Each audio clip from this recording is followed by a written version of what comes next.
జాతీయవాద జర్నలిజానికి అసలైన వేదిక నేషనలిస్ట్ హబ్ ని సబ్స్క్రైబ్ చేసుకోండి. నోటిఫికేషన్స్ కోసం బెల్ ఐకాన్ పై క్లిక్ చేయండి. నమస్తే, నేను మణిశ్రీ.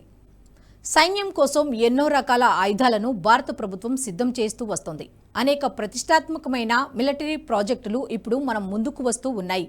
అలాంటిదే జొరావర్ ట్యాంక్.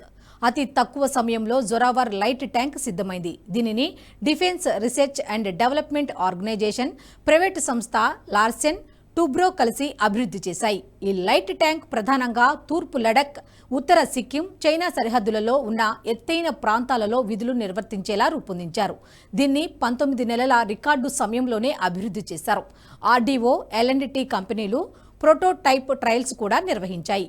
అన్ని పరీక్షల్లోనూ మెరుగైన ప్రదర్శన కనబరిస్తే తొలి విడతలో సైన్యానికి 59 ట్యాంకులను ఎల్&టీ సంస్థ అందించనుంది.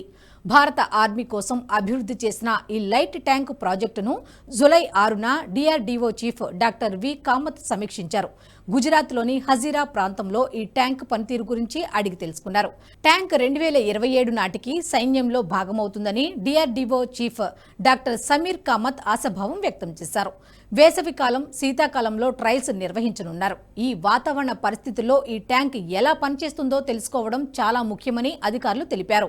ఈ లైట్ ట్యాంక్ దాదాపు 25 టన్నుల బరువు ఉంటుందని అంచనా వేస్తున్నారు. భారత వాయుసేనకు చెందిన C-17 రవాణా విమానం ఒకేసారి 2 యుద్ధ ట్యాంకులను లక్షిత ప్రాంతాలకు చేర్చగలదు. Active protection system, see through armour, artificial intelligence వంటి సాంకేతికతలు జొరావర్ ట్యాంకులో భాగమై ఉన్నాయి. ఎత్తైన పర్వతాలు, నదులను సమర్థవంతంగా దాటే సత్తా ఈ యుద్ధ ట్యాంకుకు ఉంది. T-72, T-90 యుద్ధ ట్యాంకుల కంటే సమర్థవంతంగా పనిచేసేలా ఈ ట్యాంకును రూపొందిస్తున్నారు. చైనాకు చెక్ పెట్టే విధంగా భారత్ లైట్ వెయిట్ ట్యాంక్ జొరావర్ను అభివృద్ధి చేసింది. రక్షణ ఉత్పత్తులను దేశీయంగా అభివృద్ధి చేయడంలో భారత్ సాధించిన పురోగతికి ఈ ట్యాంక్ నిదర్శనమని చెప్పొచ్చు. సంక్లిష్టమైన సాంకేతికతలను ఏకీకృతం చేసి ఇలా నమూనాను రూపొందించడం, తక్కువ వ్యవధిలో పరీక్షించడం భారతీయ సైనిక, పారిశ్రామిక రంగంలో ఒక గొప్ప విజయం. ఇటువంటి అనేక ప్రతిష్టాత్మక ప్రాజెక్టులు సంవత్సరాల తరబడి ట్రయల్ దశలో నిలిచిపోయాయి.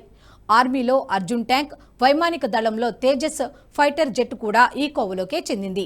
అయితే జొరావర్ ఎట్టకేలకు కార్యరూపం దాల్చింది. అయితే జొరావర్ను తీర్చిదిద్దడానికి డిఆర్డీఓ అర్జున్ ట్యాంకుపై దశాబ్దాల పరిశోధన చేయడమే కారణమని తెలుస్తోంది.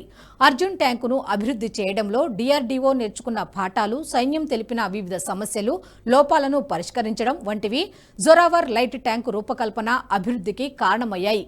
ఇది రీసెర్చ్ అండ్ డెవలప్మెంట్ విభాగంలో నిధులు వృధా కావు అనే దానికి ఒక ప్రధాన ఉదాహరణ. అర్జున్ ట్యాంక్ అభివృద్ధికి నిధులు ఖర్చు చేసినా ఆ అనుభవం జొరావర్ను తీసుకుని రావడానికి కారణమైంది. జొరావర్ టెస్టింగ్ దశలో ఉండటంతో అవాంతరాలు, లోపాలను పరిష్కరించడానికి సైన్యం, డిఆర్డీఓ, ఎల్&టీ సంస్థతో కలిసి పనిచేయాలి. ట్రయల్స్లో మంచి పురోగతి సాధిస్తే వీలైనంత త్వరగా జొరావర్ సేవలను భారత సైన్యంలో చూస్తాం. ఈ వీడియో మీకు నచ్చినట్టయితే లైక్ చేయండి, 10 మందికి షేర్ చేయండి. అలాగే కామెంట్ల రూపంలో మీ అభిప్రాయాలను మాతో పంచుకోండి. Nationalist hub group of channels ను సబ్స్క్రైబ్ చేసుకుని తెలుగునాట జాతీయవాద జర్నలిజాన్ని ప్రోత్సహించండి. ఈ వీడియో కింద ఉన్న బెల్ ఐకాన్ పై క్లిక్ చేయడం మర్చిపోవద్దు.